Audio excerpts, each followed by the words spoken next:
Bonjour à tous, et bien voilà, c'est parti pour ce ZCL de ce 1er février. Voilà, c'est parti pour 1er mars, pardon. Février, c'est fini maintenant. Le 8 mars, ce sera la mi-carême, au retour du carnaval. En attendant, aujourd'hui, on va avoir un ZCL un peu particulier, puisqu'il va être très artistique. On va recevoir tout à l'heure, on va dire son nom, Jonathan Decubert, c'est ça, tatoueur, qui organise le premier salon du tatouage en Guadeloupe. Et puis, nous recevons plus tard Laurent et Laurence, de le couple Domino, vous savez, les comiques La Noire et la Blanche, ou le Blanc et la Noire, ensemble. Ils viendront tout à l'heure expliquer leur prochain spectacle. Et puis, un peu plus tard, dans le cadre du mois de l'Afrique, on va recevoir Eric Aliana, auteur-compositeur multi-instrumentiste, qui donnera pardon, lui-même un concert pour la fin du mois de l'Afrique. Sinon, on revient à l'actualité. L'actualité, c'est hier soir l'arrivée du ministre des dernières colonies, ministre des Outre-mer, comme on l'appelle. Ce sera un reportage de Charlie Dagonia.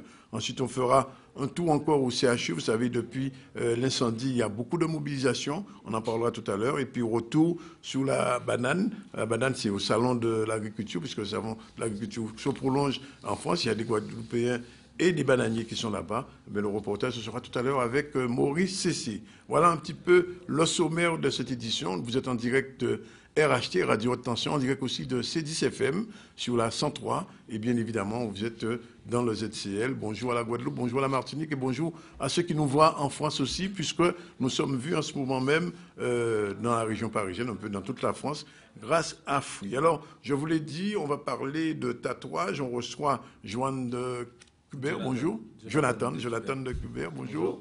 On reçoit aussi Nachou, bonjour. Et Christina, bonjour. Bonjour. Alors, je disais, c'est le premier salon du tatouage. Comment ça va s'organiser concrètement? Donc c'est un événement qui va durer 4 jours. On fait ça du 9 au 12 mars. Oui. Donc il y a des tatoueurs qui viennent de métropole, il y a un tatoueur qui vient de Tunisie, il y a des tatoueurs de la Guadeloupe qui seront présents. Peut-être un tatoueur martiniquais, j'attends encore son retour. Et il y a une personne qui va venir de Guyane aussi, qui sera présente sur l'événement. Alors pourquoi un salon du tatouage?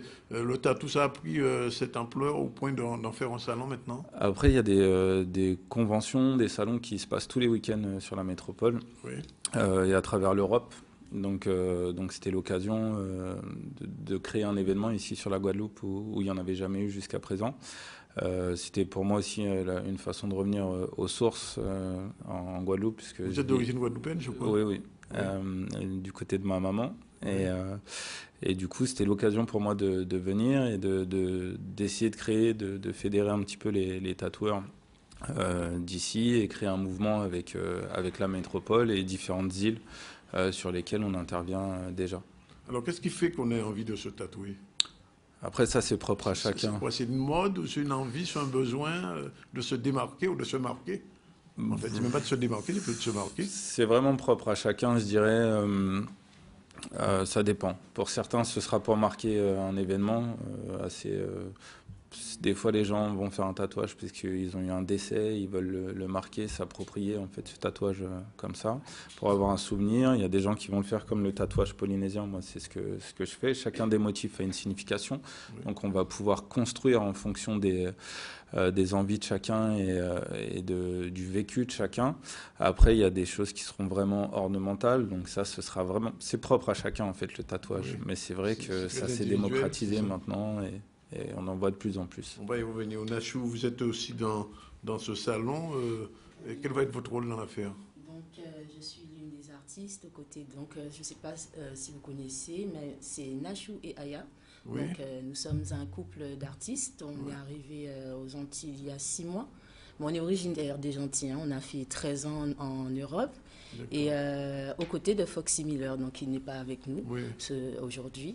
Et donc, ma mission sera de mettre un peu le feu, un peu d'ambiance. Ah bon? Vocalement. Des allumettes et de l'essence? Vocalement, oui, voilà. Mettre un petit peu d'ambiance et faire en sorte que le salon se déroule agréablement. Alors pendant qu'il tatoue, vous chantez, vous dansez, vous mettez le feu vraiment? Voilà, exactement. Ouais. Et ça a été toujours comme ça ou c'est particulier à ce salon? Ben, vu que c'est le premier salon en Guadeloupe et c'est le premier salon de tatouage auquel je suis invitée, Ah, donc ça d'accord. va, voilà, ça va être une première pour moi. Vous êtes tatoué vous-même? Oui? Bon, on ne le voit pas. Bon, alors, j'imagine. Christina, alors, vous, bonjour. Alors, quel va être votre rôle dans l'affaire? J'ai pas compris, Quel va désolé. être votre rôle dans ce Moi, salon? je suis dermopigmentiste, alors je vais essayer de faire des tatouages et de me promouvoir pour expliquer les différents tatouages qui existent pour la beauté par rapport au visage. Il y en a 3 ou 4. Tous les jours, ça se développe. Et je vais essayer de parler aux dames en première pour expliquer exactement le besoin, parce qu'il y a un besoin, et les différents styles de tatouage qui peuvent mieux comprendre et mieux choisir par rapport à leurs besoins. Oui. Alors, Jonathan, je pose la question tout naïvement. Un tatouage, c'est pour la vie. C'est ça. Oui. Ça ne s'efface plus. Alors, encore une fois, il y a le tatouage de base, c'est pour la vie, d'accord? Il y a des techniques maintenant qui permettent de retirer un tatouage, mais quand on fait un tatouage, le but, c'est de le garder à vie. Oui. Et après, la partie que fait Christina, donc elle, c'est plus pour, par exemple, les femmes qui souvent vont s'épiler les sourcils, souvent. Au bout d'un moment, il n'y a plus de repousse du sourcil, donc c'est pour réagrémenter. Donc en gros, là, c'est de la dermopigmentation, et ça, on va dire que c'est semi-permanent, parce que tous les 2 à 3 ans, en moyenne, on va devoir réintervenir sur les gens. Donc ça, c'est vraiment sa partie, c'est vraiment son boulot. C'est pas le travail qu'un tatoueur classique va faire. Il y a des tatoueurs qui le font, mais ça, c'est vraiment un côté esthétique au-delà du tatouage classique qu'on connaît. Jusqu'à maintenant, souvent, il y a une liaison, je ne sais pas pourquoi d'ailleurs, entre le tatouage et le piercing. Ouais. Alors pourquoi ce lien entre les deux? Alors, en fait, souvent, déjà, quand on va aller se faire percer, un perceur, souvent, il va être associé au tatoueur. Et avant, c'était même le perceur était le tatoueur. Le tatoueur était le perceur. Oui. Donc, en gros, c'est vraiment lié. Oui. Maintenant, il y a des boutiques qui sont dédiées qu'au piercing et il y a des boutiques qui sont dédiées qu'au tatouage. Mais bien souvent, il y a les deux. Vous faites les deux, vous? Ouais, moi, je tatoue. Je fais pas de piercing. Pas de piercing. Au salon, il n'y aura pas de piercing? Si, il y aura quelqu'un qui sera présente, Poppy, qui sera présente et qui, elle, va faire du piercing et qui vendra aussi des piercings. Alors, pour les gens qui sont un petit peu, qui s'y connaissent pas, quelles sont les différentes formes de tatou qui existent aujourd'hui, les différents styles? Je vais vous poser une question qui nous concerne. Qu'on a la peau sombre, c'est difficile de se tatouer normalement? En fait, c'est pas que ça va être difficile. La peau, souvent, c'est vrai qu'elle va être un petit peu plus dure pour quelqu'un qui va être plus foncé de peau. Au niveau de la texture de peau, c'est vrai qu'il y a une dureté supplémentaire. Les pigments vont moins se voir. Il y a des pigments qui se verront pas du tout, qu'il est même pas recommandé d'utiliser parce que ça se verra pas, ça ressortira pas. Maintenant, n'importe qui peut se faire tatouer. Quelqu'un qui va être très foncé de peau peut se faire tatouer, c'est pas un problème. C'est juste que de loin, on le verra pas. On va utiliser du noir, on va utiliser du rouge. Du noir sur une peau sombre ou sur une peau marron? Ouais, mais c'est ce qui marchera le mieux. Nachou, ça marche? Oui. C'est ce qui ressortira le mieux, le noir. Ah bon? Et après, c'est comme ça, mais c'est l'encre de base. C'est après que les pigments sont venus, mais de base, les tout premiers tatouages, c'était du noir. C'est différent pour le visage. Oui, pour le visage. Pour le visage, oui, bien évidemment. Alors, sur les formes de tatouage, parce qu'on voit des images derrière nous, qu'est-ce qu'on conseille aux gens? Des visages, des corps humains, c'est quoi exactement? Le style même. Encore une fois, ça, il y a différents styles. Donc chaque tatoueur a son style. Il y a des tatoueurs qui vont naviguer dans différents styles, mais auront toujours une affection pour un style particulier. Donc on va avoir par exemple de l'ornemental, ce qui est en train de passer là. Il va y avoir du mandala, il y a des choses comme ça derrière. Donc je vois les images. On va avoir du polynésien, on va avoir du dot. Donc c'est que du point. C'est une technique de tatouage avec c'est du pointillisme en fait. Donc on va donner du relief en écartant, en espaçant les points. Il va y avoir du trash polka, il va y avoir, enfin, il y a vraiment différents styles de tatouage. Donc ce sera en fonction du dessin qu'en gros on dira et on pourra orienter vers le tatoueur qui sera le plus à même de faire ça. Et le tatouage aujourd'hui, ça a beaucoup évolué depuis bon, il y a quelques années, on fait quand même quelques décennies que ça fonctionne, mais ça a beaucoup évolué. La technique, je veux dire. Par rapport aux outils qu'on utilise pour tatouer? Ouais, bah les machines déjà ont beaucoup évolué là, ces dernières années. Avant, c'était des machines à bobines. Oui. On va trouver des machines rotatives désormais. Donc, il n'y a plus ces bobines qu'on avait avec le bruit qu'on entendait. Oui. Donc, les dermographes ont changé. On a un système de cartouches maintenant pour les machines, pour certaines machines. Il y a des adaptateurs qui vont se mettre aussi pour utiliser ces cartouches. Donc ça évolue constamment. Ouais. Il y a les encres aussi ont évolué, les pigments, parce qu'avant il y avait des problèmes on pouvait dire voilà. De réaction cutanée, Voilà, bien sûr. Alors aujourd'hui c'est problèmes. garanti, on peut se faire tatouer sans avoir après une peau qui se délite, ni des problèmes sur la peau. En fait, ça dépend de la personne si elle fait des allergies. Ouais. Est-ce qu'on pose des questions? Si on fait des allergies, c'est pas conseillé. En fait, on va pouvoir tester, on va pouvoir faire un point, voir sur la personne. Si de base on sait qu'elle a un terrain allergique, il est préférable de voir déjà avec son médecin, voir si, parce que nous on n'est pas médecin, donc c'est pas notre rôle. Mais on va pouvoir tester, faire un petit point pour voir s'il n'y a pas de réaction. Maintenant, comment dirais-je? Au niveau des pigments, vu que ça a changé, il y a moins de risques allergènes et même les pigments qu'on est censé utiliser, les encres qu'on va utiliser, répondent à des normes européennes. Donc nous, on se doit, quand on est formé, on sait qu'on doit utiliser ces pigments et qu'on ne doit pas en prendre d'autres pour justement éviter les risques et les problèmes. Je reviens vers Nachou pour qu'elle nous explique un peu le concept du spectacle. Bon, vous allez animer un peu, mais ça se fait en live, tout se fait en live. Alors, il y a quoi? Il y aura une scène où on tatoue, et de l'autre côté, des musicaux. Parce que c'est à partir d'une certaine heure, toute la journée, le salon il aura lieu.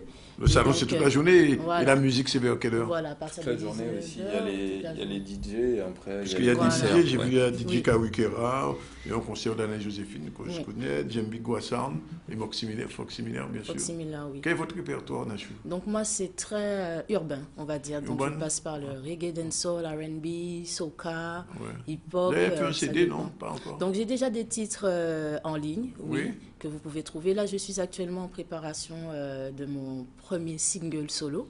Parce que comme je l'ai dit au début, ça s'appelle comment? Nachou? Donc c'est Nachou, le morceau s'appellera Sioulé. Sioulé? Sioulé, oui. Oui. Donc dans ce morceau-là, on trouvera, on va dire, mes deux côtés, dominicains et guadeloupéens. Oui. Donc mon voyage a pu me faire éventuellement mettre mon art, on va dire, à une position où je mixte en fait les deux cultures, donc les deux créoles, comme on dit. Parce donc on ne peut pas parler créole? On ne peut pas parler créole, on ne peut pas parler français, on ne peut pas parler anglais aussi. Fluently, pas de problème. Yeah. Non, alors là, on a autiste qui vient ici, en général, on a toujours dit, ils font un petit son pour nous, ça qu'à faire. Alors, ok, bon, quand ça chante bazote. Ça vous voulez, what you want.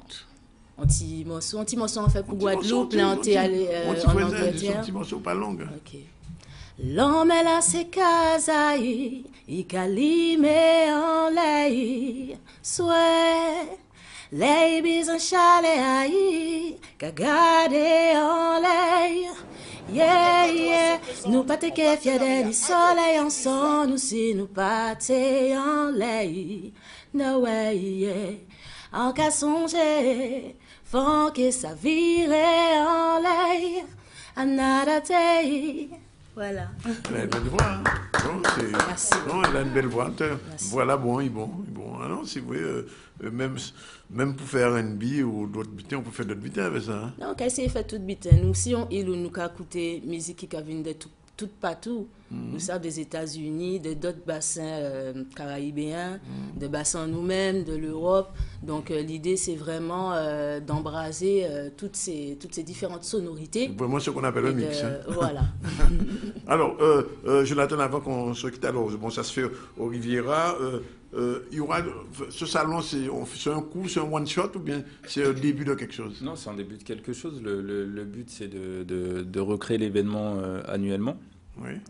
Voilà, en fonction de l'ampleur que ça prendra, mais c'est vraiment le but, et de réussir à fédérer tout le monde autour de cet événement, tous les tatoueurs qui sont présents, et même dans les Caraïbes, dans les îles à côté. Et après, à terme, faire des échanges entre ici, la métropole, ou même d'autres îles où on est susceptible d'aller. Donc c'est vraiment quelque chose que je souhaite faire perdurer dans le temps. Alors j'imagine que vous êtes ici depuis combien de jours? Depuis 2 semaines, je crois. Ouais, enfin j'étais reparti, je suis revenu hier. On m'a dit, et je suis revenu hier. Oui, et quand vous marchez dans les rues, vous voyez des tatous, beaucoup de tatouages. Quel effet visuel que vous avez ici?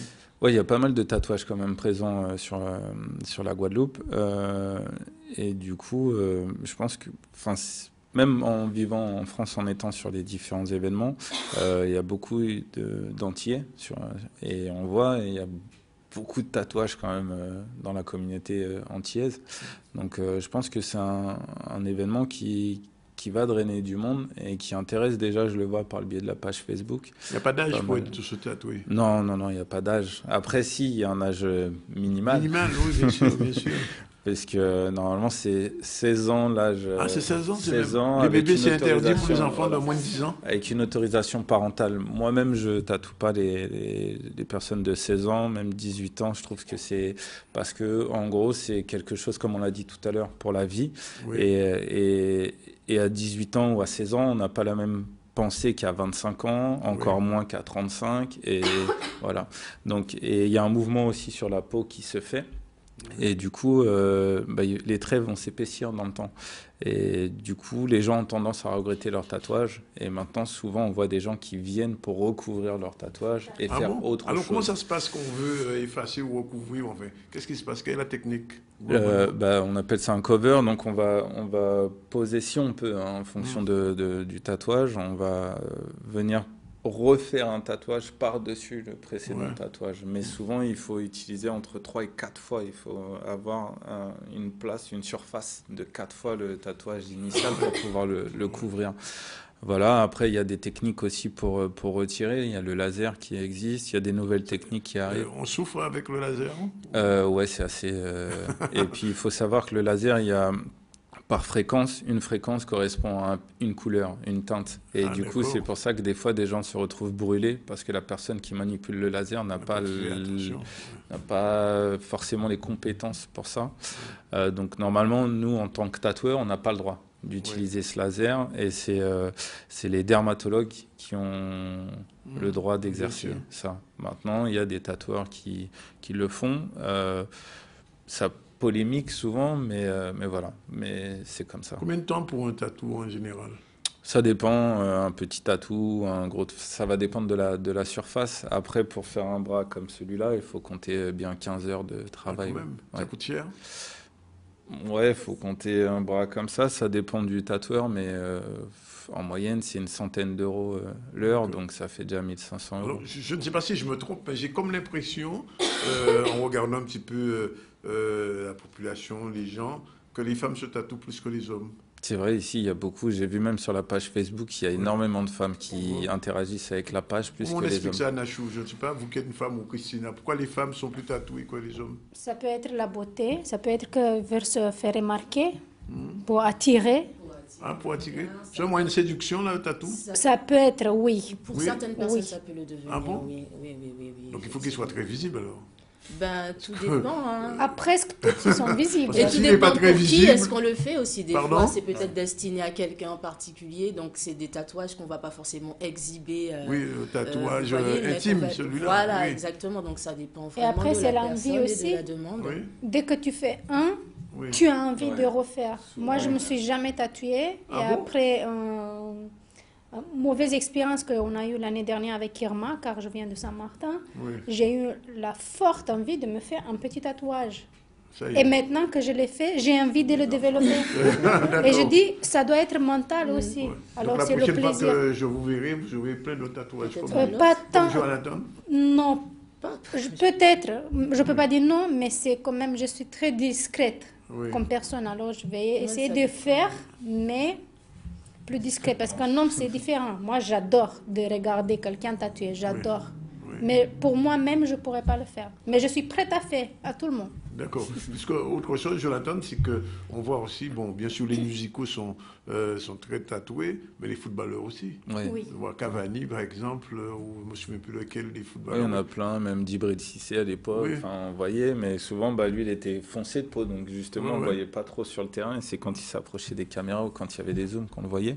Mais dans le monde du sport, il y a énormément Il y a beaucoup de tatouages. Dans le rugby aussi, Dans le rugby énormément aussi, oui. de tatouages polynésiens, puisque avec Ouais. ce côté All Black et Ouais, bien sûr. voilà, Samoa. Mais dans tous les sports en général, ouais, ça. Alors, Comme une art. oui, et en dehors du salon, vous êtes tatoueur professionnel avec une vitrine dans un lieu particulier, un studio, comment ça se passe? Ouais, j'ai un shop du coup, mais qui est basé donc dans la région lyonnaise, à Bourgoin-Jallieu. Donc bah, ça se passe bien là. Je viens de réouvrir. C'est sur rendez-vous? C'est sur rendez-vous. Oui. Des fois, si j'ai pas de rendez-vous et que les gens viennent et que je peux les prendre à la minute, ça arrive que je prenne des gens à la minute. Mais comme dans tous les shops, hein, ça se fait comme ça partout. D'accord. Donc l'idéal, c'est de prendre rendez-vous parce que c'est bien d'échanger avec le tatoueur pour du projet avant de se lancer, mettre en place tout ça et puis après attaquer. Comme ça, on peut aussi conseiller les gens. De 10h à 20h pendant 3 jours, vous aurez le temps de vraiment de... Alors moi, je vais pas tatouer sur le salon puisque là, je l'organise. Ah, d'accord. Ah, d'accord.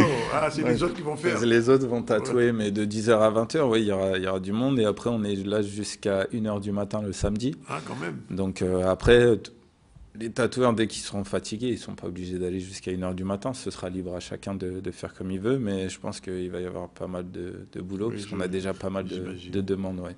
Ok. Bon, bah, écoutez, on vous remercie d'être venu. Je rappelle donc ce salon du tatouage Guada, le premier du nom. Ce sera à la Riviera Gouzide du 9 au 12, la semaine prochaine, juste après la mi-carême. Et c'est de 10 à 20h avec une nocturne samedi. C'est ça. Oui, l'entrée est payante, on ne dit Oui, pas. elle est à 10 euros. 10 euros, ouais, avec un pass pour 4 jours, 25 euros. Bon, à moins de 16 ans, gratuit. Gratuit pour les moins de 16 Ouais. ans. Pas mal. Ben, écoutez, on viendra vous écouter Nachou, voir un peu le son avec Fox Similaire, ce que ça donne. Et puis on viendra vous voir. Merci d'être venu. Ça marche. Merci à vous. Il est 12h54, ne bougez pas encore Nachou. On va tout de suite revenir à l'actualité et voir l'arrivée de la ministre des Outre-mer ou des colonies, comme on l'appelle. C'est Brigitte Girardin qui est arrivée hier soir à l'aéroport. Elle est venue en tournée. On ne sait pas si sa visite pourra aider à résoudre les problèmes urgents qui se posent, problème du CHU, problème de l'eau, problème des transports, problème. Bref, il fait froid en France en ce moment. Donc les ministres profitent, je l'ai déjà dit. Tout de suite le reportage de Charlie Dagonia. Qui est essentiel ici en Guadeloupe, et je vais être rejoint par le secrétaire d'État Le Cornu qui arrive lui aussi vendredi. Et puis le troisième sujet est un sujet attractivité du territoire, lié aux différentes opérations qui sont mises en place aujourd'hui par l'État, et j'irai donc sur le terrain et notamment voir les opérations logement, embellissement et aménagement du territoire. J'ai bien conscience que je suis attendue sur la question de l'eau. L'objectif est de voir avec l'ensemble des élus comment nous avançons sur les travaux qui ont commencé déjà depuis plus d'une année. Ce dossier est suivi plus spécifiquement par Sébastien Le Cornu, mais vendredi j'animerai une réunion de coordination et j'espère qu'on pourra faire effectivement à l'issue des annonces, mais des annonces qui concernent aussi les élus. Donc c'est une co-construction de cette future feuille de route. Voilà, visite du ministre, de la ministre, elle est la première, puisqu'il y en aura deux autres. C'est la période des ministres, je vous l'ai dit, on vient en Guadeloupe à cette période-là. Alors, des problèmes se posent, puisque Gérald Darmanin sera là aussi, et aussi M. Le Cornu. Et M. Le Cornu est particulièrement attendu, parce que, je vous l'ai dit, les problèmes de l'eau sont urgents. Pendant ce temps, le président de la région continue ses visites ministérielles. Il a rencontré ces ministres-là, des réunions, mais on en attend. Et puis surtout, des précisions sur la situation. Il est 13h, 12h57, dans 3 minutes, il va être 13h. On est toujours en direct de RHT et de C10FM. On va tout de suite prendre une page de publicité et on se retrouve tout à l'heure pour la suite du journal et nos invités.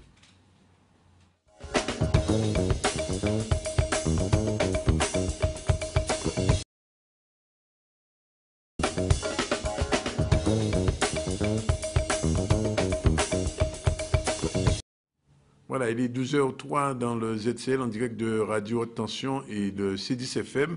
Je vous l'ai dit, c'est une session un petit peu particulière aujourd'hui puisqu'on recevra pratiquement que des artistes. Tout à l'heure, c'était Jonathan de Kubert pour le Guada, le tatouage, le salon du tatouage Guada. Et là, tout à l'heure, on va parler de musique avec 3 musiciens. On va les saluer. Piquette, bonjour. Eric Eliana, bonjour. Bonjour. Et bien sûr, Marius, que nous connaissons, Marius Pellissier. Bonjour. Bonjour tout le monde. Du groupe Zoï. On va parler avec lui tout à l'heure, mais tout de suite, on retourne à l'actualité avec un rappel des titres. C'est parti. C'était donc l'arrivée de la ministre des dernières colonies hier soir. Elle s'appelle Brigitte Girardin. Elle est venue pour régler quel problème? C'est la question qui se pose. On a vu tout à l'heure le reportage. Mobilisation autour du CHU. Vous savez que depuis l'incendie du CHU, les difficultés s'amoncellent. Hier, le directeur de l'ARS est parti en courant, on peut le dire comme ça. Il a démissionné, il est parti. Et les problèmes subsistent. Et puis, retour sur la banane au salon agricole. On va en parler tout à l'heure. Pendant qu'à Petit-Bourg, on récompense un sportif, Kenny Fletcher, qui a gagné une course aux 110 mètres. Et voilà un petit peu le sommaire de l'actualité. On va tout de suite revenir sur cette actualité avec ce qui se passe au CHU. Il y avait hier matin, je vous l'ai dit, une mobilisation devant le CHU. Vous savez qu'il y a un collectif de défense qui a été créé pour essayer de mettre un peu d'ordre dans ce qui est un véritable désordre depuis donc l'incendie du CHU. Alors depuis hier, on laisse penser que c'est un mégot de cigarette qui aurait mis l'incendie, qui aurait mis le feu au CHU pour monde va penser au sérieux. Et finalement, aujourd'hui, la situation est de plus en plus compliquée puisque le collectif de défense veut sauver bien sûr ce CHU, mais pas à n'importe quel prix. Il y a des difficultés. Est-ce qu'il faut évacuer? Est-ce qu'il faut continuer à travailler dans des conditions qui ne sont pas normales? C'est la question qui reste posée. La mobilisation des médecins, des infirmiers, mais aussi du personnel de santé en général et avec la population. Et je vous assure, dans les jours qui viennent, il va y avoir un petit peu plus de bruit puisque les organisations syndicales comme l'UGTG et le LKP ont pris le relais. Tout de suite, le reportage de Michel Héracule, c'était hier. Mobilisé parce qu'il y a le problème à l'hôpital, là, quand tout le monde savait des pieds incendiés le 28 novembre, malade pris en charge de façon très compliquée parce qu'il y a le personnel qui est absent parce qu'il y a malade, il y a un accident de travail. Il y a le médecin qui a démissionné depuis incident là. Semaine passée, il y a démission à 3 ou 4 médecins. Il y a le mort aussi qui est dans les services, c'est les morts inexpliqués. Et nous commandons la population guadeloupéenne mobiliser parce que le problème à l'hôpital après qui a concerné tout le monde en Guadeloupe. Donc nous sommes mobilisés mardi passé, nous mobilisés aujourd'hui là. Prochain rendez-vous à nous, c'est mercredi prochain 7 mars à la Casa à 19h où nous attendons la population guadeloupéenne. Nous avons des experts dans le domaine qui viennent parler, des experts dans le bâtiment qui viennent expliquer réellement pour qui nous ni raison de ne pas vouloir rentrer dans le bâtiment là et que surtout que les travaux faits en site occupé. Et nous attendons aussi la population le samedi 10 mars à la rue La Prête, départ devant le CHU à 9h vers les groupes pour nous faire un marché de conscience, pour nous à sensibiliser tout le monde, mais aussi les élus. C'est là qu'on prend les décisions pour savoir que la population de Guadeloupe du bout de pousser à la Prête. Et je vous l'ai dit, donc il y aura probablement dans les jours qui viennent manifestations autour de ces questions. La question de la qualité de l'eau aussi se pose, puisque vous avez entendu les déclarations de l'ARS essayant de rassurer les Guadeloupéens, disant que la qualité de l'eau était bonne. De son côté, Élie Domota pour l'UGTG LKP met en doute les analyses qui sont faites en ce moment. Et donc, au cours des prochains jours, manifestations, meetings et probablement grève, on reviendra là-dessus prochainement. Il est 13h12. Je vous l'ai dit, on va parler musique avec nos 3 invités, 2 Camerounais. Bonjour. Alors, vous êtes ici, bien sûr, dans le mois de l'Afrique, dans le cadre du mois de l'Afrique. Et quand je vois des Africains arriver en Guadeloupe, je ne sais pas si c'est votre premier voyage en Guadeloupe? Oui, c'est le tous les premier deux. voyage. Alors, quelle est votre impression première quand vous débarquez ici? Quand on débarque, oui, on se croit, moi particulièrement, je me crois déjà à Douala, ou bien dans mon Ah village. bon? Ah oui, le climat, tout, n'est-ce pas, Piquette, vraiment, chaque fois, oui, on se croit vraiment au pays, la température, les gens. Vous ne vous sentez pas étranger ici, non? Ah, pas du tout.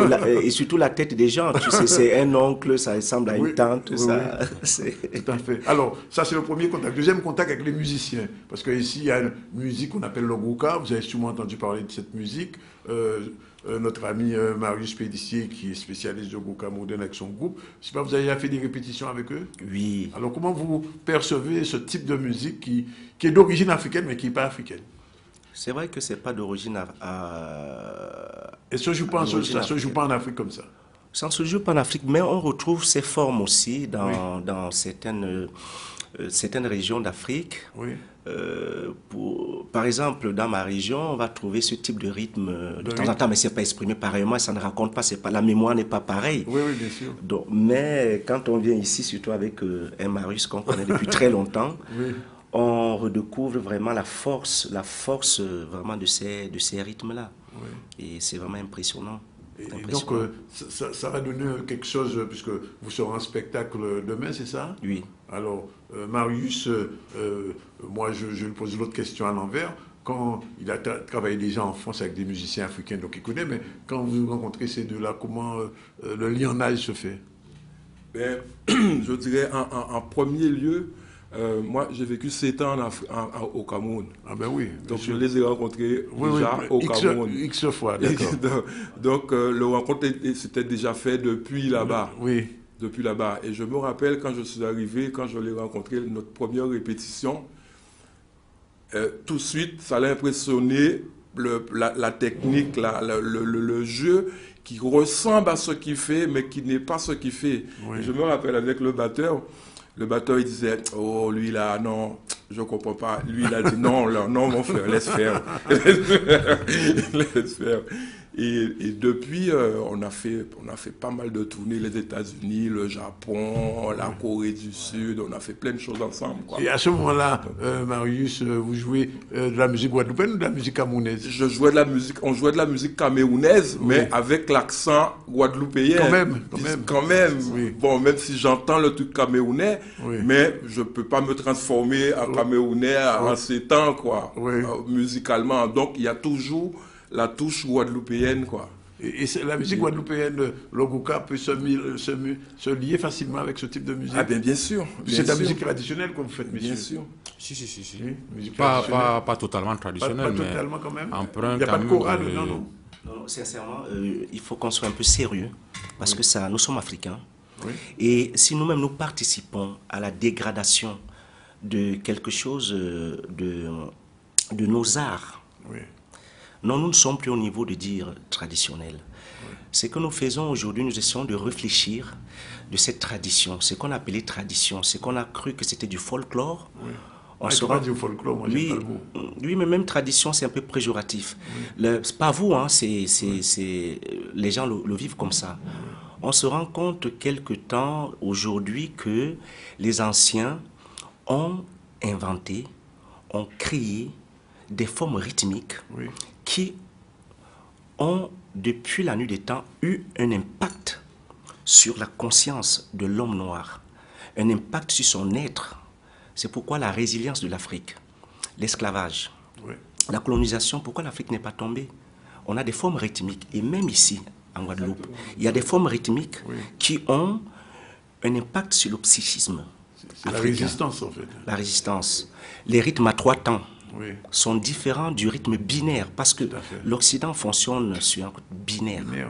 Nous, on a des rythmes à 3 temps, on a des rythmes binaires étirés, des 3 temps étirés, un peu comme nos langues que nous parlons. Elles sont riches, c'est une poésie extrêmement extraordinaire. On a des pauses, il y a des silences dans nos musiques. Tout ça fait de l'africain une structure assez puissante pour résister à tout. Donc la vibration qu'on retrouve dans cet agencement rythmique d'un 6-8, même si les gens le font sans peut-être comprendre, nous, notre génération, c'est de travailler avec des gens comme le professeur Motunde, des gens comme les Théophile Obenga, pour comprendre ce que et pourquoi ces anciens ont inventé ces choses.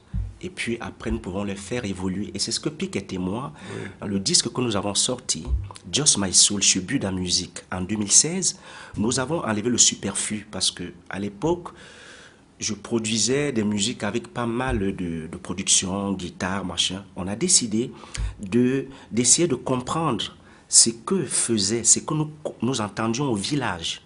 On se rend compte que c'est une science extraordinaire, que ça guérit l'âme, que ça fait du bien à l'être humain. Les rites, c'est quelque chose d'extraordinaire. On n'est plus au niveau de la tradition telle que l'entendait peut-être ce qu'on appelle le colon, tel que l'entend la classe politique même africaine aujourd'hui, qui n'a pas compris encore que nous avons un réservoir, nous avons quelque chose d'extraordinaire. Il va falloir...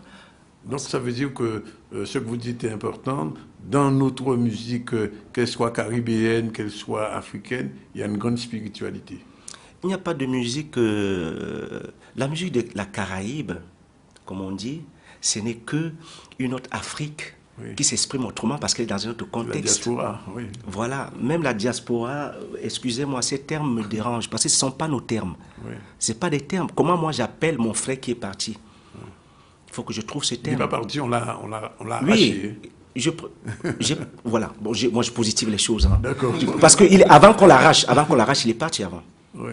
C'est-à-dire les premiers noirs n'ont pas été arrachés. Les premiers noirs n'ont pas été arrachés. Le noir est allé découvrir le monde. Partis dans le monde. Voilà. Je parle de la période de l'esclavage. Arrive l'esclavage. Oui. Donc c'est important aussi qu'on essaye de voir ce qui est positif, de ne pas aussi aller, hein, Marius, hein, Piquet, je sais pas, est-ce que... Hein? Piquet, vous êtes d'accord? Absolument. Oui. Absolument. Donc, on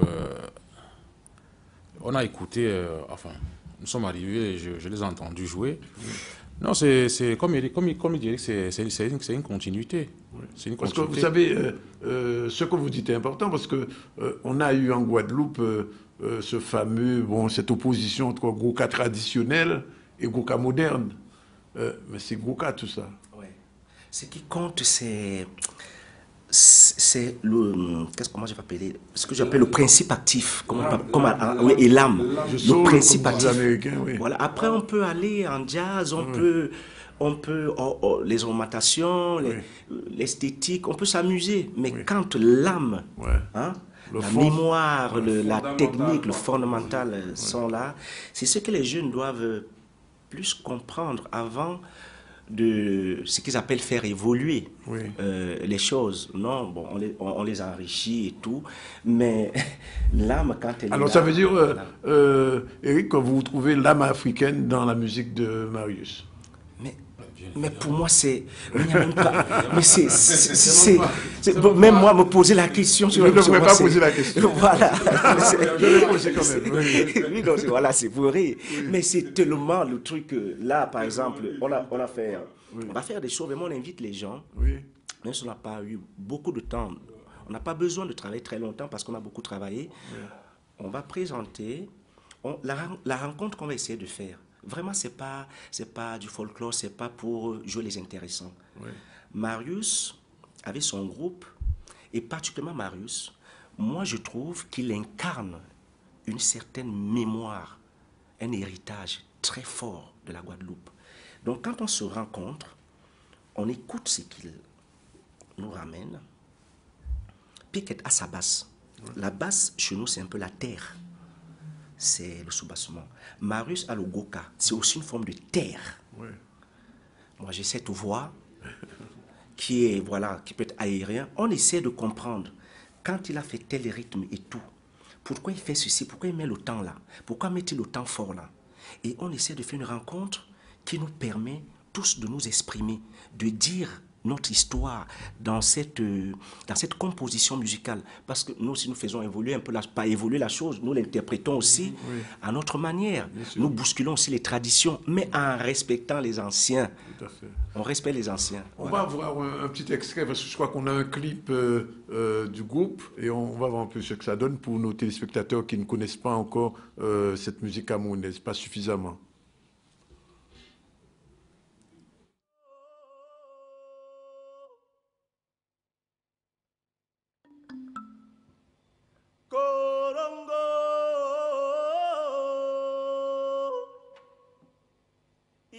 engeri ngome ngarumanwe yenge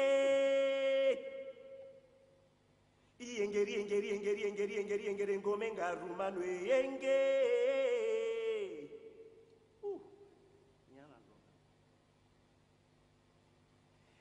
oro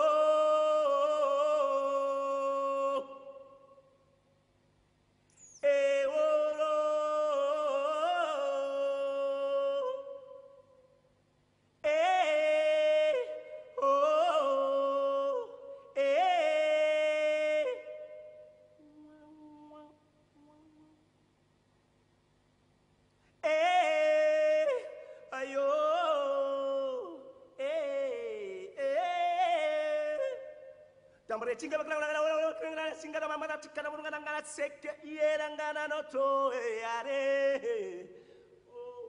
mango ate nkukumegwe motana ngenda ngomengana bina no sokorongo nkukumegwe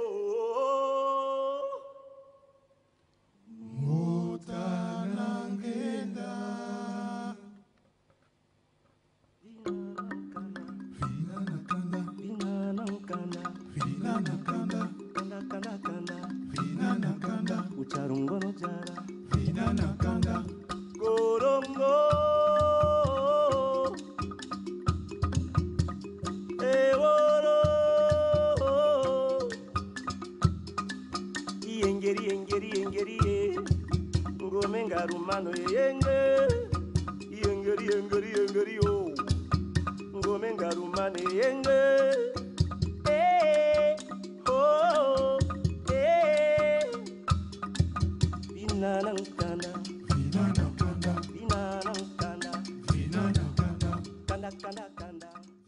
Ok, c'est un tout petit extrait de ce que vous entendrez demain soir à Nice, donc avec le groupe Zoï de Monsieur Pédissier, tous les Pédissiers qui ont joué tambour, mais enfin bon, bref, avec donc Eric et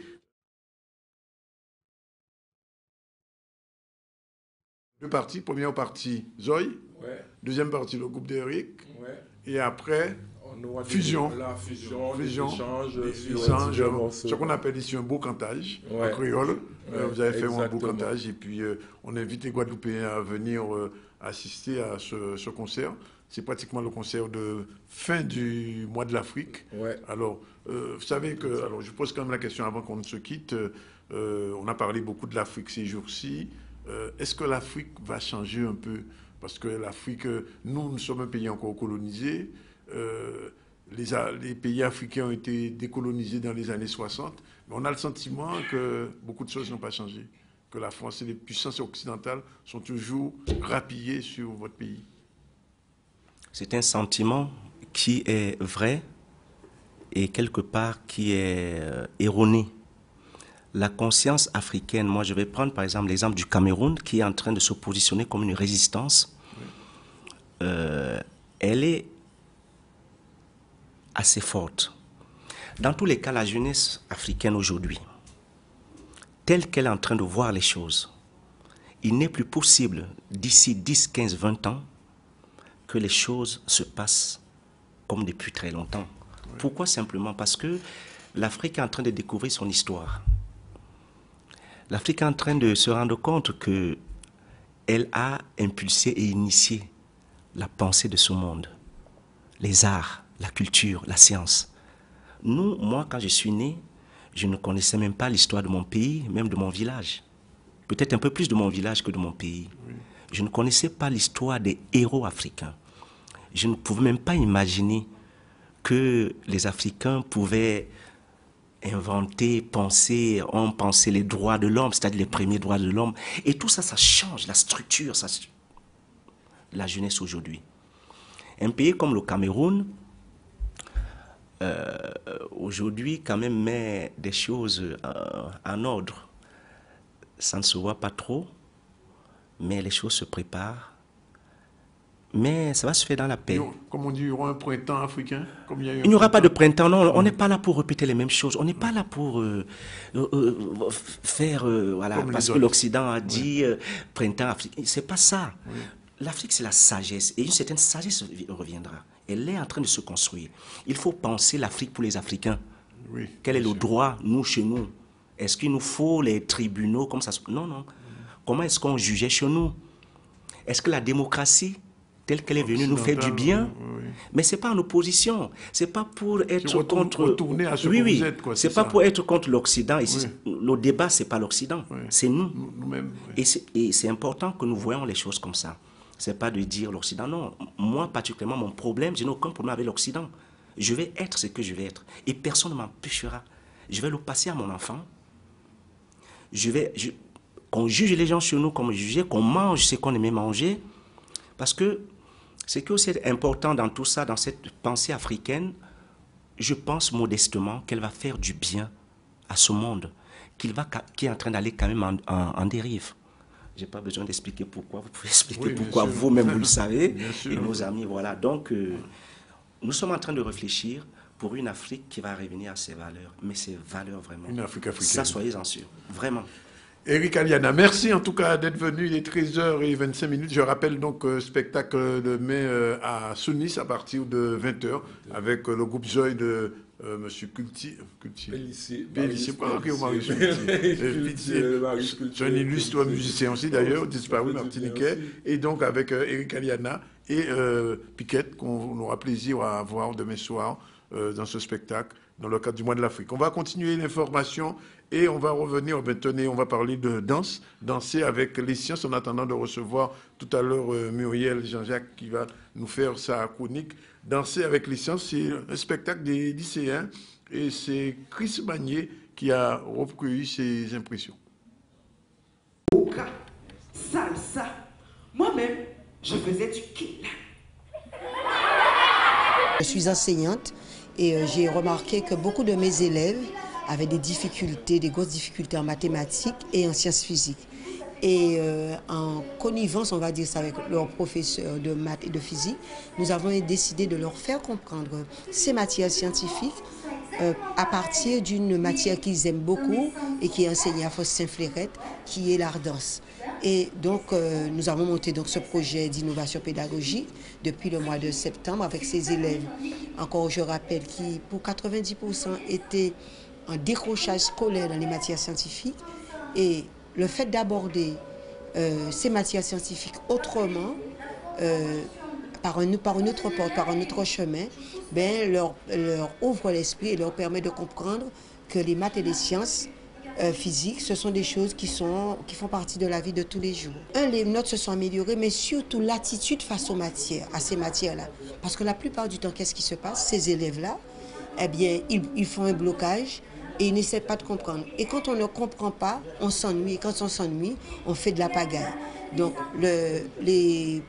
ce que nous avons essayé déjà d'améliorer, c'est l'écoute des élèves par rapport à ces matières et la réception. Parce que si l'élève ne s'ennuie pas, ne fait pas de désordre, il peut mieux comprendre les consignes. Et donc nous sommes partis par des jeux vidéo, par des choses qu'ils aiment bien. On entend dans le spectacle Game Over parce qu'on est parti de leur jeu même pour leur expliquer que même leur jeu, eh bien, c'est que de la science. Il faudrait que les gens nous aident à aller à améliorer ce projet, puisqu'on emmène les élèves du 17 au 24 mars à l'Opéra de Paris et ensuite à la Cité des Sciences au Futuroscope de Poitiers. Mais on a besoin d'argent pour ça. Alors vous pouvez faire des dons pour nous à notre niveau. Vous pouvez envoyer des chèques au lycée Faustin-Fleurette si ça vous dit. Merci aux professeurs, M. Bordet, M. Kayarsi pour leur aide et le soutien de la communauté scolaire. Niveau 0. Plus 2. Moins 3. Voilà, il est 13h28, juste le temps de saluer Muriel, bonjour. Et son invité, on va parler de... Gratiféria. Gratiféria qui va se faire ce week-end. Donc on se retrouve tout à l'heure, tout de suite après la pub. Je vous rappelle que nous sommes en direct du ZCL, bien sûr, de C10 FM et de RHT Radio Haute Tension. À tout à l'heure après la pub.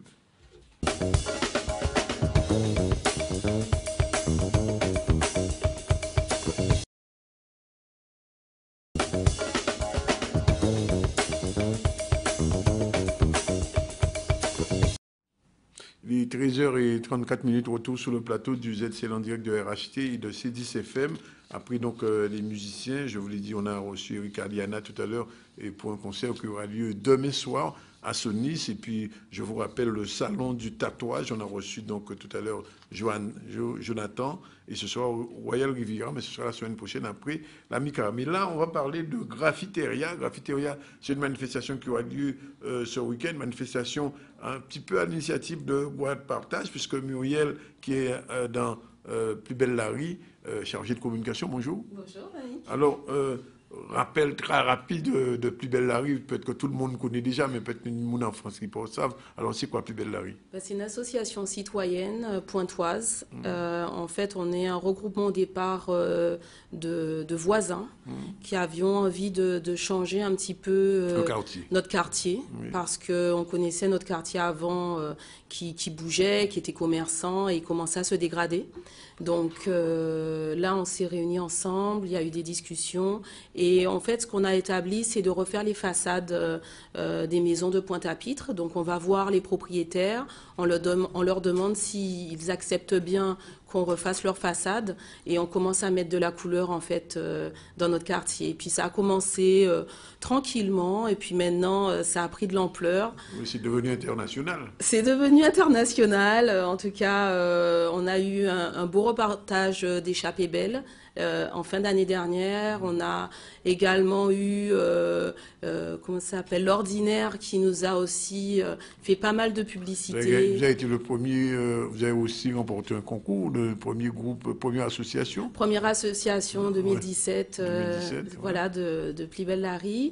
Et là, on va un peu plus loin, au-delà des façades, on fait des jardins partagés. Donc maintenant, c'est le retour du jardin créole. Donc ça nous permet aussi... Et en pleine ville, hein? En pleine ville, oui. En pleine ville, oui. À côté de notre QG qui est situé à l'angle des rues du Gommier et Victor Hugo. Oui. Exactement. Donc on a notre premier jardin. On est en train de travailler sur un deuxième et un troisième jardin créole également. Donc c'est bien parce que ça permet aussi aux jeunes de voir un peu c'est quoi un jardin créole, de connaître les plantes, de pouvoir partager. Et le but, c'est aussi la transmission du savoir.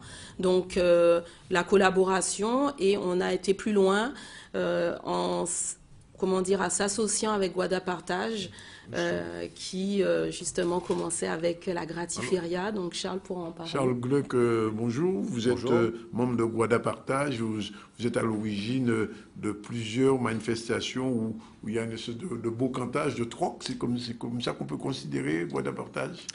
Alors, la Gratiféria, oui.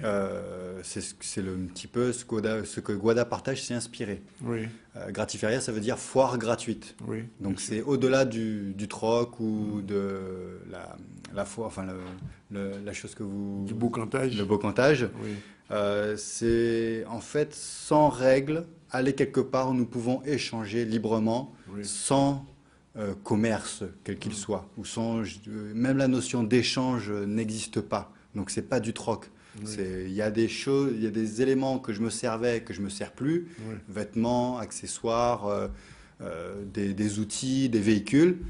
Ça peut encore, c'est fonctionnel. La fonctionnalité peut être utilisée par quelqu'un d'autre, n'importe qui. Et à ce moment-là, qu'est-ce qu'on donne, on achète, on échange, qu'est-ce qu'on fait? Alors, il n'y a pas de monnaie, oui. Pas d'échange. Pas de bitcoin. Vous venez avec des choses, vous les posez, vous venez voir ce qui peut vous intéresser, vous demandez si vous pouvez partir avec. Et encore, des fois, j'amène des choses et je laisse en plan, je reviens 2 heures après. Il n'y a plus rien. Il n'y a plus rien, ou il reste encore des choses. Oui. Enfin, l'utilité, c'est de redonner de la valeur humaine, oui. Aux outils que l'on utilise. Car là, notre système commercial et bancaire nous amène à ce que nous, humains, nous devenions des outils. Tout à fait. Il serait peut-être temps de redevenir humains pour redonner de l'humanité à nos échanges. Alors, comment concrètement ça se passe? Alors, les gens qui nous regardent aujourd'hui, qui veulent venir à Graffiteria, qu'est-ce qu'elles doivent faire? Alors, savoir où est-ce que ça se passe. Oui, déjà. Oui. Donc, la 51e se passe dimanche, de 9h à 13h, à la rue Victor Hugo à Pointe-à-Pitre. D'accord. S'ils ont des choses qui ne se servent plus, qu'ils veulent donner, qu'ils viennent avec. Ils viennent avec et ils déposent. Ils déposent. Oui. Ils déposent. Ils discutent. Quelque chose. Oui, c'est effectivement à la rue Victor Hugo, c'est entre les rues Vatable et rue du Gommier. Oui. Donc c'est devant l'atelier Odyssée. Donc c'est le QG de Puy de la Rie. Exactement. Ouais. Exactement. Donc on va barrer la rue et ça va nous permettre de pouvoir déposer. Alors on peut porter quoi? Des vêtements? Oui. Des meubles? Oui. Oui. Tout. Tant que ce ne sont pas des armes, des produits chimiques ou des animaux. Mais uniquement des choses qui peuvent encore servir. Il ne faut pas porter des choses qui sont abîmées ou qui ne servent plus à rien. Quelle est la limite de recyclage? L'imagination de chacun. Alors, il y a des gens qui peuvent recycler n'importe quoi. Exactement. Vous savez, j'ai vu quelqu'un, j'étais étonné d'ailleurs, vous savez, les nouveaux ventilateurs qu'on vend, ils tiennent à peu près 1 an. Oui. Et puis après, subitement, ils s'arrêtent. J'ai vu quelqu'un qui récupère tous ces moteurs de ventilateurs et arrive à les refaire démarrer. Oui. Donc, si vous avez des... Enfin, je dis ça parce que je l'ai vu. Si vous avez des vieux ventilateurs, au lieu de les jeter, parce que souvent, ils sont pratiquement neufs, hein, le cadre est là, le pied, sauf que le moteur, il ne fonctionne plus. Voilà, quelqu'un d'autre peut imaginer de détourner l'utilisation de base ou de réparer l'utilisation de base pour le rendre fonctionnel. Même pour la télévision, c'est pareil. Vous savez qu'aujourd'hui, réparer un poste de télévision, ça coûte plus cher que d'acheter un autre. Oui. C'est ça la consommation. C'est pour pousser à la consommation et d'ailleurs c'est pour ça qu'on lutte pour éviter la surconsommation, d'où vraiment cet événement de Gratiféria. Et puis également, je voudrais rajouter qu'il y a aussi, c'est une Gratiféria spéciale végétaux. Donc en plus de tout ce que Charles disait qu'on peut apporter, on peut aussi apporter des plantes. Ah, et on peut porter des plantes. Des pots de fleurs. Oui, des pots de fleurs. Des plantes, oui. des graines. Des graines, des morceaux de bois. Et des fruits. Mais des fruits aussi. Des fruits aussi. Oui. Oui, d'accord. Les 3 règles les 3 choses que nous ne pouvons pas, c'est les armes, premièrement. Ça nous dépasse complètement. C'est interdit. Les produits chimiques, parce que c'est dangereux et ça ne rentre pas dans l'écologie. Et le 3e, les êtres vivants. Oui. Ah non, il y a une 4e. Il y a une 4e chose. Pas encore, pas pour l'instant. 4e chose, c'est l'argent. L'argent. Est-ce qu'on peut porter de l'argent? Alors, si quelqu'un veut porter de l'argent, est-ce qu'il peut porter l'argent? Et si dans l'échange, l'argent devient comme un objet à être détourné de son origine, pourquoi pas? Oui, il dépose quelques billets, mais là, ça va faire du bagarre. En tout cas, c'est pas le but de la Gratiféria. Bon, je crois qu'il faut à éviter détourner, l'argent. c'est-à-dire que l'idée de l'argent que nous avons, c'est nous imposons une valeur sur un symbole. Oui. Un billet de banque n'a de la valeur que si la banque dit qu'il a de la valeur. Oui. Une fois qu'il n'y a plus de valeur, c'est qu'un morceau de papier qui ne vaut même pas 1 centime. Oui. Alors qu'à la base, ça pouvait être un billet de 5 euros. Mais les bijoux, c'est une matière métallique qui peut être fondue par un orfèvre, qui peut être transformée en outil pour manger, pour boire, pour indiquer l'heure. Bon. L'imagination est très vaste. Ok, on prend rendez-vous à Graffiteria ce dimanche à partir de 9h à 13h. Jusqu'à 13h, seulement jusqu'à 13h. Hein. Généralement, après, les gens partent, ils ont les repas de famille, ils vont vaquer à leurs occupations. Donc 9h, 13h, c'est amplement suffisant pour pouvoir communiquer, partager. Justement, Muriel. Et laisser Je voudrais aussi préciser pour la 52e édition, elle est déjà programmée le 18 mars à Sainte-Rose. À Sainte-Rose? Oui. C'est une à la ZAC de Babel. C'est une gratiféria ou un partage? C'est une gratiféria générale. Générale. Pas spécialisée végétaux, générale. Voilà. D'accord, on a bien noté. Et c'est un mouvement citoyen. Il n'y a aucune obligation d'appartenir à une association ou quoi que ce soit. C'est vraiment quelqu'un qui veut amener quelque chose ou qui veut peut-être récupérer quelque chose, qui vienne. Il n'y a pas de règle. Bien, on a noté. Et puis surtout, je veux rajouter, c'est vraiment aussi un événement familial. Donc, venez avec des amis, venez avec vos enfants. C'est vraiment de la bonne humeur et de la convivialité et aussi l'occasion de rencontrer des personnes peut-être qu'on n'avait pas vues depuis longtemps. Qu'on n'avait jamais vues aussi. Aussi, de partager. Oui, c'est une première rencontre humaine. Oui, première rencontre humaine d'abord. Et l'objet est un petit accessoire, quoi. Oui, c'est pas l'indispensable. Ça peut arriver, ça peut arriver. Bien. Ben, écoutez, on a noté. Muriel, on va passer quand même au partage et à déléguer et partager. Exactement. Pourquoi devons-nous déléguer et partager notre charge de travail? Alors, il faut expliquer un peu comment c'est parti, parce que vous avez suivi des chefs d'entreprise, c'est ça? Exactement, j'ai suivi des chefs d'entreprise et sur un projet à peu près d'1 an avec la DIECT et la CPME. Et j'ai trouvé ça intéressant en fait parce que lorsque j'ai demandé, là on est un peu dans la période de bilan, j'ai demandé à un chef d'entreprise, alors qu'est-ce que vous allez retenir, quel était un des moments les plus difficiles ou intéressants pour vous?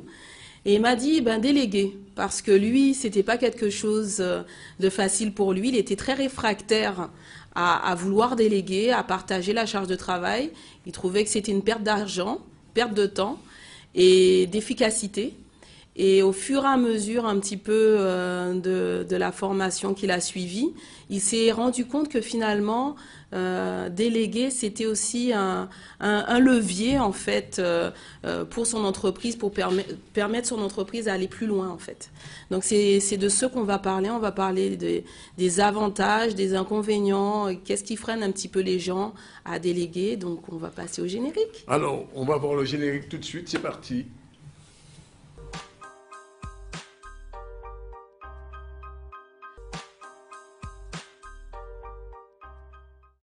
C'est difficile de déléguer, Muriel. Alors, c'est difficile de déléguer pour de nombreuses raisons, et puis ça dépend vraiment des personnalités de tout un chacun. Je dirais, pour certains, ils trouvent que c'est une perte de temps. Déléguer pour eux, c'est prendre le temps de former quelqu'un et ça les dérange parce qu'ils se disent qu'ils vont être ralentis dans leurs activités, dans leurs programmes. Donc effectivement, déléguer pour eux est équivalent à une perte de temps. Le deuxième point que je retrouve souvent également, c'est que déléguer, c'est une perte d'argent.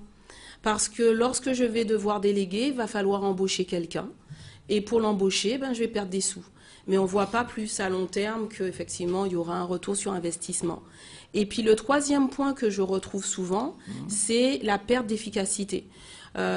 Pour quelqu'un qui est perfectionniste, déléguer, c'est quoi? C'est laisser aller et lâcher prise par rapport à la façon dont on fait les choses normalement pour donner un peu à la personne qui reprend la charge de travail le temps finalement de s'adapter au projet, de s'adapter à la tâche. Et souvent, en fait, certains chefs d'entreprise ou gestionnaires ont du mal à le faire.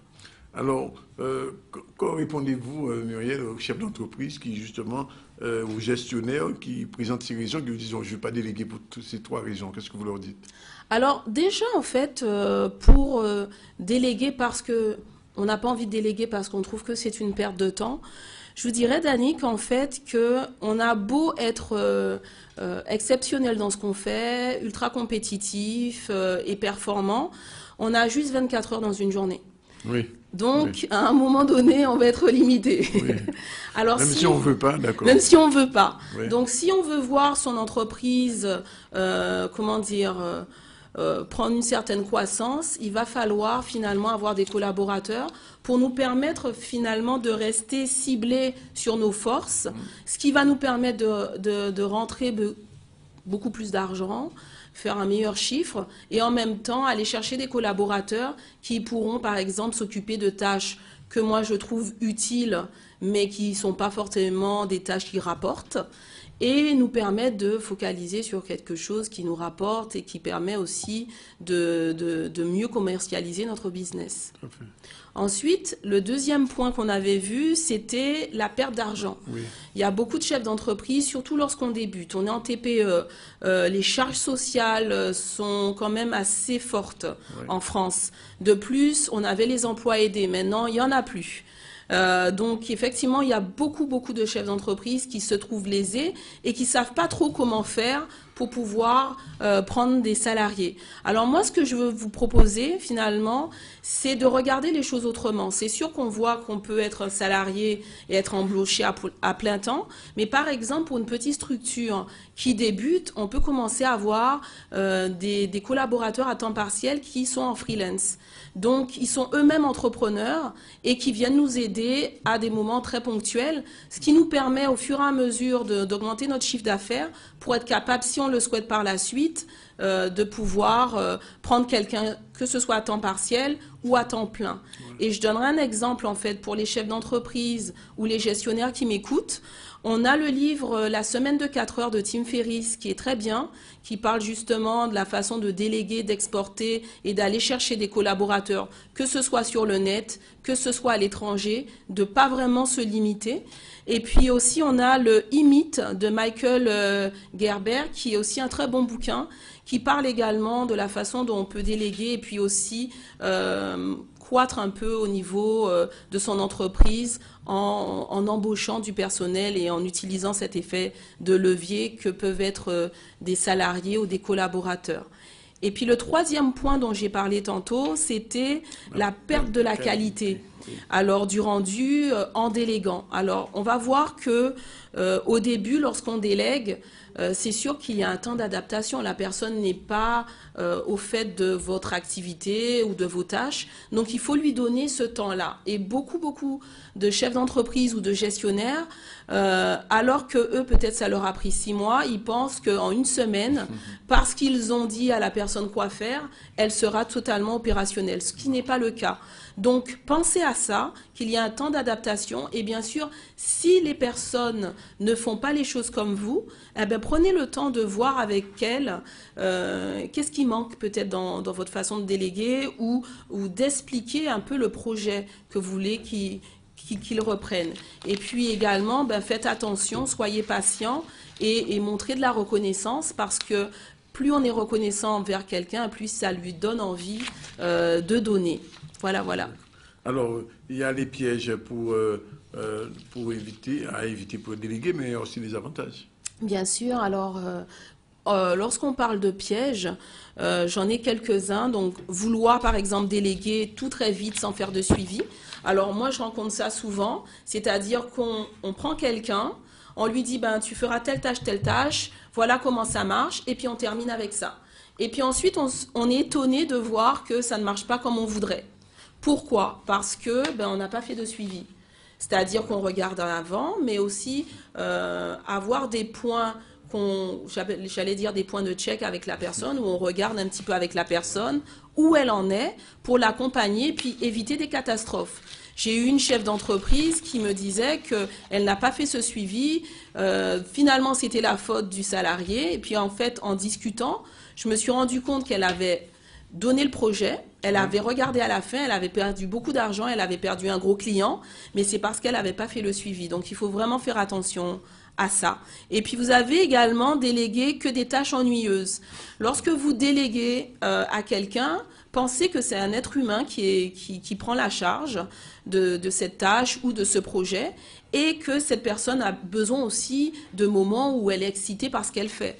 Donc, si vous ne lui donnez que des tâches rébarbatives et ennuyeuses, bien évidemment, il y a un moment donné, elle va s'essouffler dans votre projet et elle ne va pas vouloir continuer.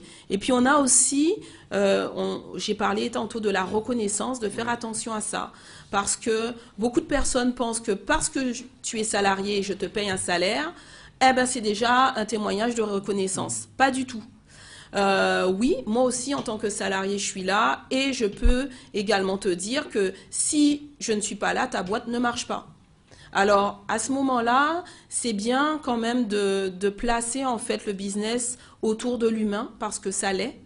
Ça commence par l'humain et ça commence aussi par la reconnaissance au travail. Et puis également, faire attention de ne pas dénigrer les personnes si elles n'arrivent pas à maintenir le rythme comme vous ou les submerger de travail quand vous voyez que vous avez un bon élément, eh ben, tout de suite, vous lui donnez les choses. Le maximum. Voilà, on lui donne tout, sauf qu'à la fin, ben, la personne... on l'épuise, quoi. On l'épuise, Ouais. on l'épuise. Donc, de vraiment faire attention. C'est le burn-out. Et on en a parlé déjà dans des chroniques précédentes. Et les avantages? Alors, les avantages, je vous dirais, plus vous allez déléguer et plus vous allez devenir finalement quelqu'un qui va devenir un mentor pour ces équipes, quelqu'un qui va les accompagner, vous allez vous rendre compte que vous allez gagner en temps, vous allez gagner en efficacité et vous allez gagner en argent. Donc, déléguer au départ, effectivement, ça vous mobilise, ça vous donne peut-être un peu plus de travail que d'habitude, mais à la fin, ce que ça permet de faire, c'est que vous puissiez mettre des systèmes en place au niveau de votre entreprise qui vous permettent, par exemple, si un salarié ne reste pas, ben, de pouvoir justement continuer le travail. Donc, voilà. Bien, alors, comme d'habitude, Muriel, les gens qui nous écoutent, s'ils veulent plus d'infos? Eh ben, plus d'infos, ils peuvent retrouver les chroniques sur le www.zcl.tv ou sinon sur notre site internet Carutera avec Terra comme thérapie, ou nous appeler au 0590 47 30 19. Merci Muriel, merci Monsieur Charles Gluck. Oui, rendez-vous. Vous avez précisé l'adresse du site internet. Allez-y. Oui. www.guada.partage.org. Bien, on l'a noté et on rappelle aussi que c'est ce dimanche qu'aura lieu cette graffiteria dans la rue Victor Hugo, à l'angle des rues Victor Hugo et Vatable, et que vous avez annoncé déjà une autre graffiteria, c'est ça à Sainte-Rose le 18 mars à Sainte-Rose, zone des Actes de Babel. Merci pour ce moment de partage avec nous en direct du ZCL et de C10FM. On retourne à l'actualité et on retourne en direction de la France où se tenait le retour de la banane Guadeloupe, puisque vous savez, avec les difficultés au lendemain du passage des ouragans, la banane avait pris un sérieux coup. Mais progressivement, cette banane est de retour et devant la caméra et le micro de Maurice Cessé en direct de Paris. Effectivement, donc ça y est, donc elle va revenir après donc cet épisode post-Maria durant lequel donc elle a été absente, notamment donc au niveau de la Guadeloupe, puisque donc 100% donc de la production guadeloupéenne a disparu. Au niveau de la Martinique, c'était un peu moins fort, mais les volumes qui étaient expédiés donc correspondaient qu'à 20% de la normalité. Donc à partir donc du mois de mars, donc ça y est, donc la remontée donc en production elle est là.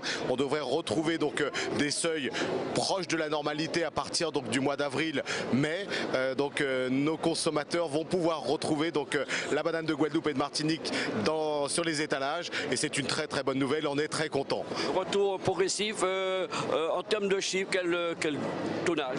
Alors effectivement, donc on est sur une année post-cyclone, donc forcément les volumes seront quand même modérés et faibles, donc on devrait tourner donc sur 170-180 000 tonnes entre la Guadeloupe et la Martinique par rapport à 270 000 tonnes qui est donc la normalité, donc forcément donc c'est plutôt faible, mais bon, elle sera là, le processus est enclenché, 2019 elle sera encore en nombre plus important, et on espère donc un retour véritablement donc normal à partir, et un régime de croisière à partir donc de 2020, donc ça va, ça y est, c'est bon. Donc après chaque cyclone il faut penser 3 ans, au retour à la normale. Tout à fait, effectivement, donc on revient pas donc du jour au lendemain, parce que donc il faut reconstruire donc les exploitations.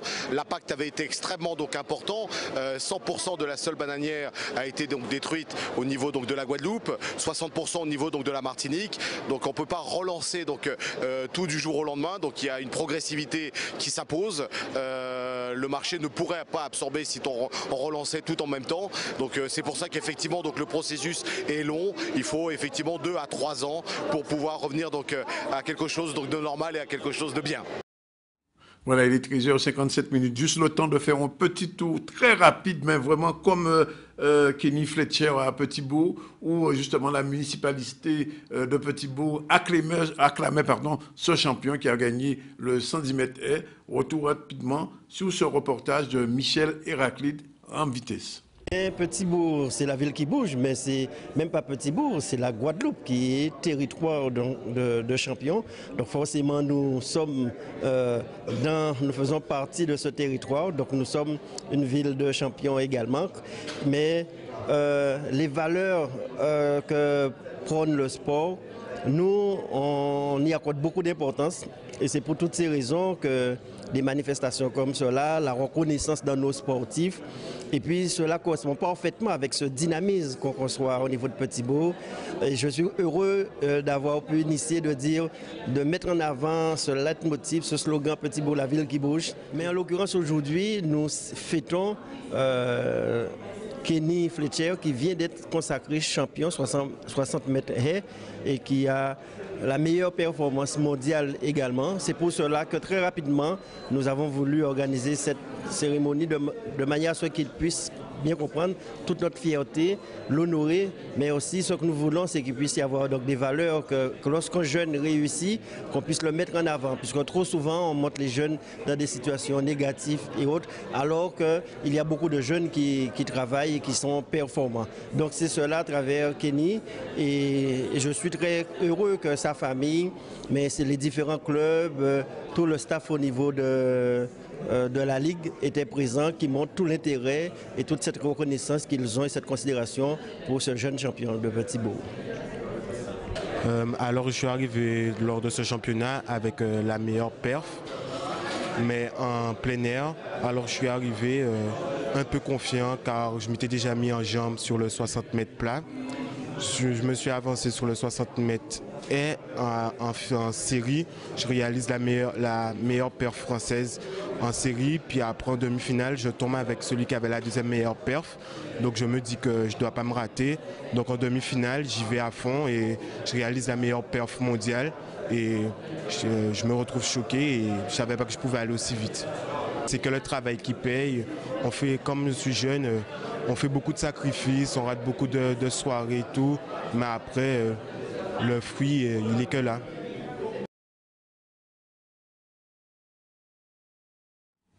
Ben voilà, c'est terminé pour aujourd'hui pour le ZCL en direct de C10FM et de RHT. Je vous rappelle qu'on se retrouve demain à la même heure, à 12h30. On va recevoir le député Max Mathiazin dans le ZCL en VIP. C'est le ZCL spécial du vendredi. On recevra aussi Rosely Raki, qui vient d'écrire un bouquin qu'il faut avoir lu sur Sénécal. Si vous ne savez pas qui était Sénécal, mais autres savent. Et puis, nous allons recevoir aussi Jennifer Linon, qui vient à parler du salon étudiant. Voilà, c'est fini. On emballe tout et on se retrouve demain, c'est sûr. Bon appétit si vous êtes encore à table.